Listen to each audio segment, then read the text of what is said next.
Здравейте и добре дошли в моят канал. За тези, които не ме познават, аз съм Нур. Качвам, поне се старая да качвам всеки петък видеа в YouTube. Тематиките тук са най-различни, но главно за личностно развитие, така да се каже. Но днес темата ще е нещо за грижа.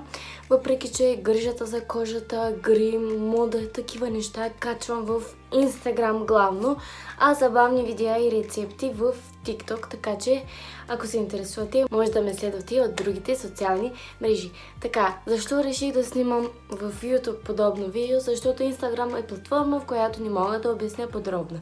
Пък реших, че ще е супер добре да споделя моите знания, трикове, хакове, абсолютно всичко, което съм се трупала до сега.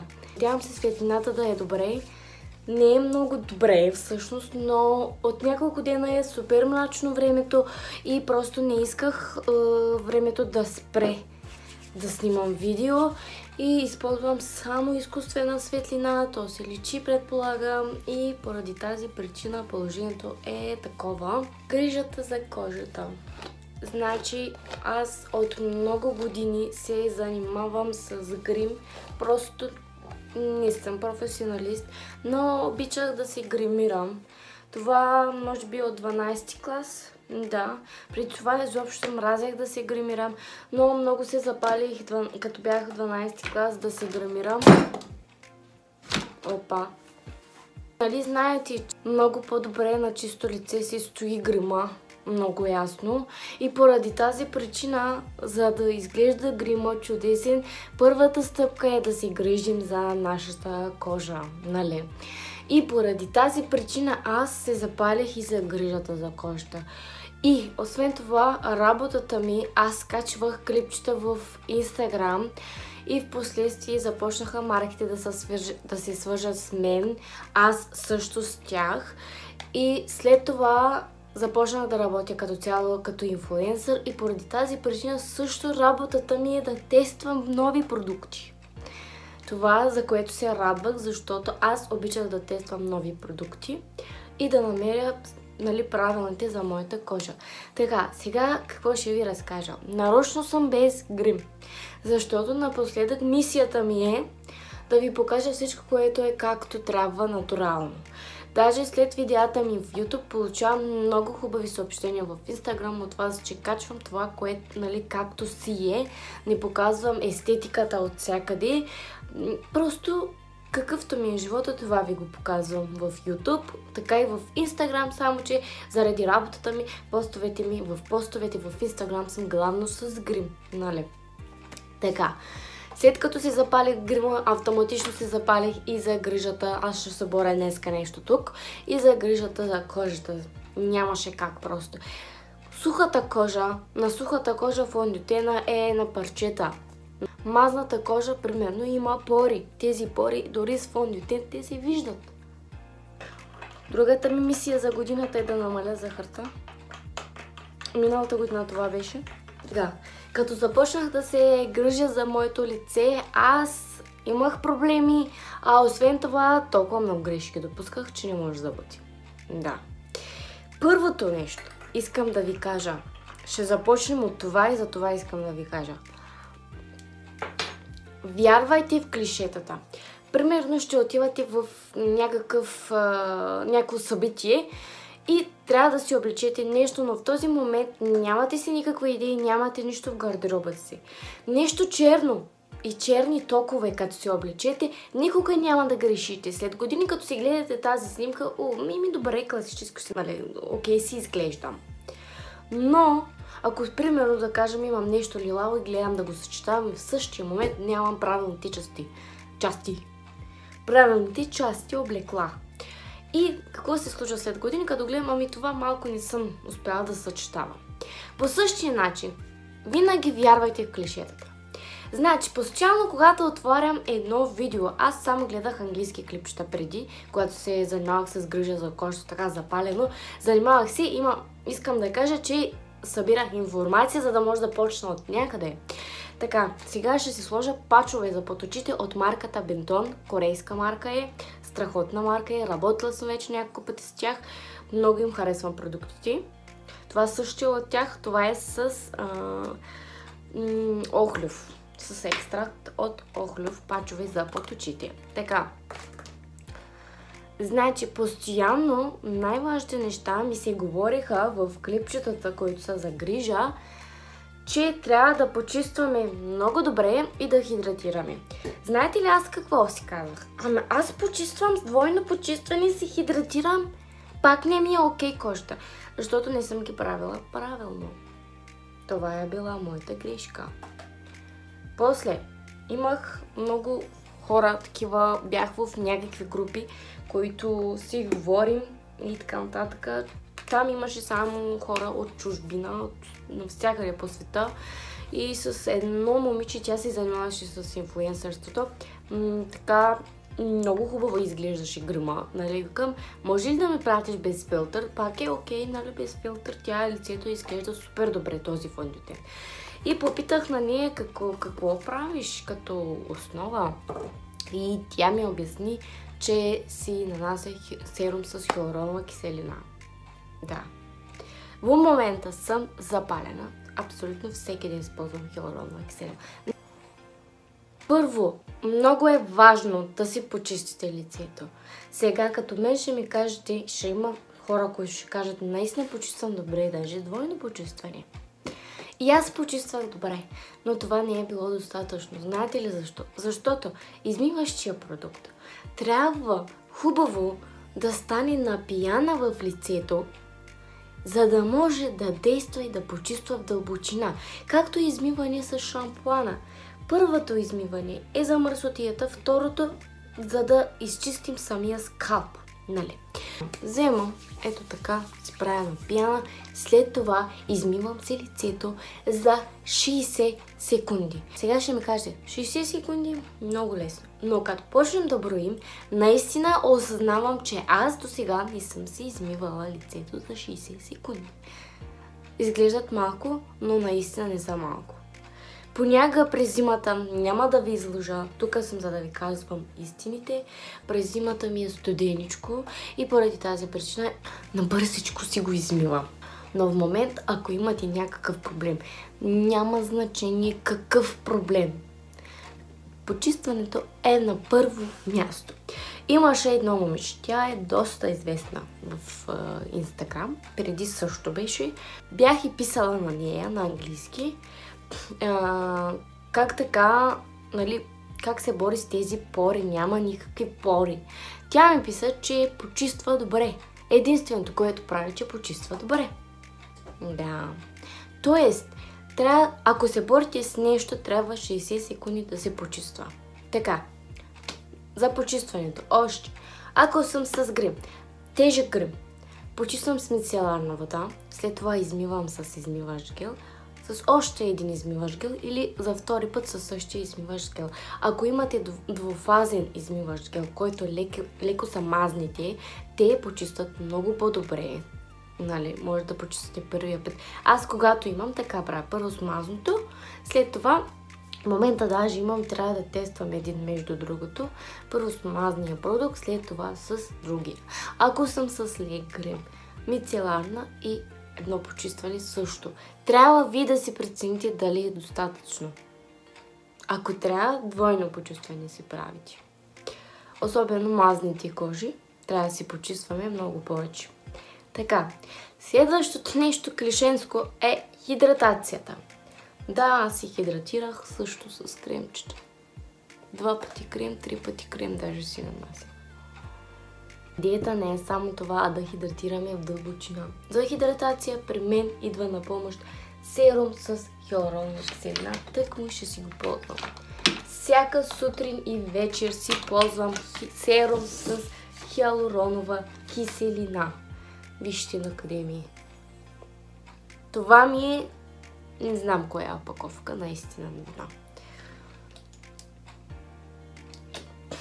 Така, пробвала съм различни серуми. Значи, за мен много не избирам. Нали, разбира се, че е окей да е добър. Но много не избирам. Пробвала съм и най-евтината марка от DM.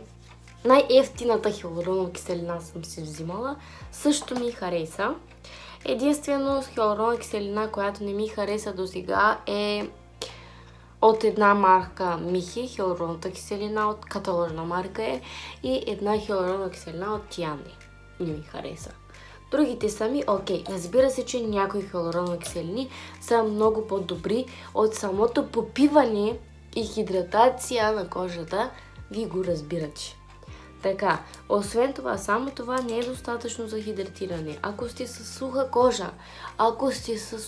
кожа, препоръчвам ви с 2 ръце хиалуронова киселина. Наистина да си ползвате.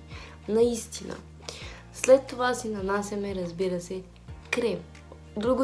Третото нещо е много важно продуктите да са подходящи за нашата кожа. В момента нанасям на Себамед балсама за устни за бебешки балсам. Много е важно слънцезащитен крем и да си намерите подходящия слънцезащитен крем.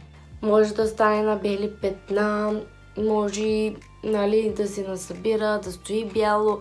Затова трябва да си намерите вашия слънцезащитен крем. И в случая, ако гледа някой и ми каже, че е доста слънцезащитни е пробвал и не си е паснал с никое, пробвайте атопична слънцезащита. Може би сте с алергична кожа. Чувствителна, може да сте, бебешки, може да пробвате бебешки слънцезащити.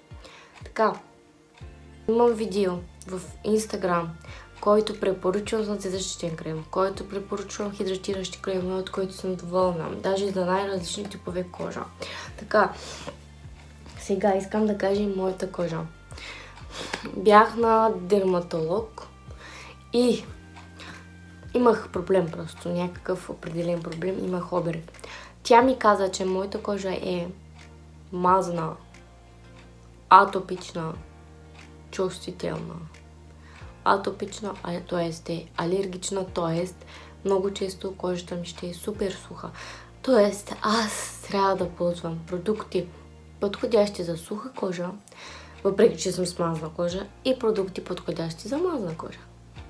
И много ми беше трудно да преобладая лицето си, да преобладая моята кожа. Да се боря с това ми беше супер трудно. Така, следващото нещо. Лед, студена вода. Гледайте да свикнете да миете лицето си с хладка, след това с студена вода. Може да направите масаж с лед. Дори да имате някакъв проблем, дори да нямате никакъв проблем. Много добре влияе. Често трябва да се сменят калъвките на възглавниците. Често трябва да се почисти телефона, екрана на телефона, защото го пипаме постоянно и после го слагаме на лицето си.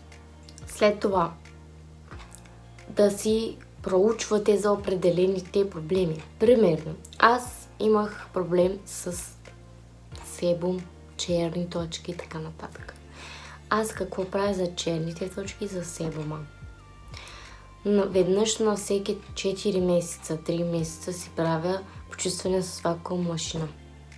Трябва да се изгледа видео за почистването как се прави, ако ще правите. Имам клипче вече в Instagram, в Reels, защото на сухо лице не трябва да се направи, трябва да стоите на пара и след това. Така, това си правя. След това от един крем на Микса. Не че е крем, почистваш продукт, маска и още нещо и ексфолиант. 3 в 1. Антисебум. Като напишете на Микса, то ви излиза. Този продукт много ми помагаше преди, но сега то ми свърши и нямам момента. В момента имам на Гарниер за против черни точки 3 в 1 продукта. И когато съм в банята, се къпя. Дори да нямам проблем с черните точки, аз си почиствам Т-зоната с този. Веднъж на седмицата, поне. Тоест, аз какво правя? Предотвратявам появата на нови черни точки. Понякога ни си мислям, че даден продукт не действа. Да, но не е така. Просто понякога аз се научих, че трябва преди да се появи нещо, понякога за да избегна, трябва да се направи. Както примерно усещаме, че ще се разболяваме, пием един норофен с витамин С, примерно. Какво е себумът всъщност? Като натиснете ето така, от самата пора излиза мазнина. Това е себум. Ако в момента имате такъв проблем, може даже 2 пъти да си само Т-зоната, да почиствате само на нослието, примерно, ако е там проблем, с такъв тип продукт 2 пъти на седмицата, докато мини. Пак казвам, не съм професионалист в грижата, но аз споделям опит в момента. Освен това, да кажем, имате проблем с това, че ви се зачервенява лицето. Може да се зачервенява заради това, че не ползвате слънцезащита. Първото. Второто, не ползвате продукт, който, ако искате, нали, това нещо да го няма, да не е така, трябва да ползвате продукт, който е за уеднаквяване на тена, грижа за кожата, не говоря за фондютен, BB крем, CC крем. Примерно, аз обожавам Brightening серум от Garnier. В момента също ще си нанася. Обаче, този е с витамин С. Серума. Този не е много як. Този Brightening серум пак от Garnier е много по-добър. Много по-добър. Просто гледам този да ми свърши. Имам другия. Складирала съм си. Имам другия и ще си ползвам другия. Пробвах хора през лятото. Въпреки, че ползвам слънцезащита. Пробвах да ползвам този серум с Brightening серума, дето ви говоря. И да го пропусна. Познайте какво, когато го ползвам, още в първия ден, но редовно като си го ползвах, нали, примерно, да кажем, се ползвала една седмица и след това кожата ми е през деня супер седно, имам BB крем, без да нямам нищо.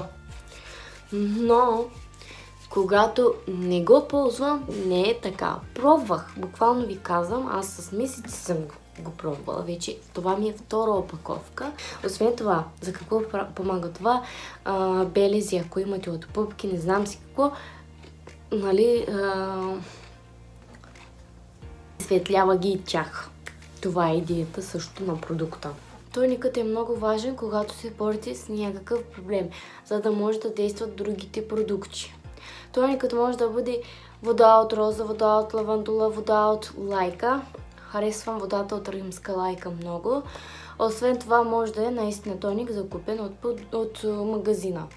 Другиери и така нататък.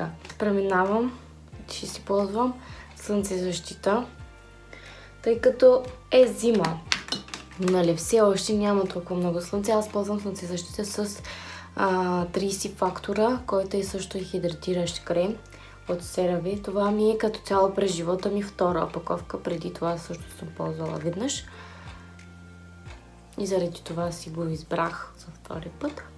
За през лятото имам сега от Avène Fluid с 50 фактора и ние ще си ползвам. Също така слънцезащитни кремове може да се развалят лесно. С това аз си вземам за зимата един продукт и за лятото един. Защото всеки ден се ползва, нали вече ако не са ми достатъчно, зависи колко милилитра е, вземам си още един. Ако ми е достатъчно, продължавам през зимата да си я ползвам, примерно.